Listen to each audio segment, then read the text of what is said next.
UAE ദിബയിൽ തുടരുന്ന 10ാമത് അൽ Mleiha മത്സ്യബന്ധന മേള നിരവധി പേരെയാണ് ആകർഷിക്കുന്നത്. പാരമ്പര്യവും ടൂറിസവും സമീപിച്ചുകൊണ്ടുള്ള മേള കൂടിയാണിത്. സെപ്റ്റംബർ 3 വരെ മേള നീണ്ടു നിൽക്കും. Sharjah chamber of commerce and ഇൻഡസ്ട്രിയാണ് മേളയുടെ സംഘാടകർ. Dibba Al Hisn city municipality, Dibba municipal council എന്നിവയുമായി സഹകരിച്ചാണ് മേള നടക്കുന്നത്. നാട്ടുത്സവ പ്രതീതി കലർന്ന മേള വീക്ഷിക്കാൻ നിത്യവും നൂറുകണക്കിന് ആളുകളാണ് വന്നെത്തുന്നത്. മത്സ്യബന്ധന മേഖലയ്ക്ക് ഊർജം പകരുന്നതിൽ മത്സ്യമേള വലിയ പങ്കാണ് വഹിച്ചു വരുന്നതും. മത്സ്യബന്ധനവുമായി ബന്ധപ്പെട്ട കുടുംബങ്ങളും താൽപര്യത്തോടെയാണ് മേളയിൽ ഭാഗവാക്കായി മാറുന്നത്.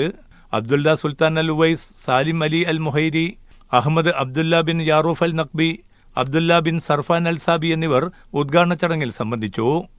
കടലും മത്സ്യബന്ധനവുമായി ബന്ധപ്പെട്ട സാംസ്കാരിക കലാപരിപാടികളും മേളയുടെ ഭാഗമാണ്.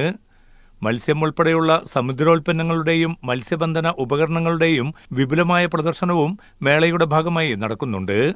Media 1 Sharjah.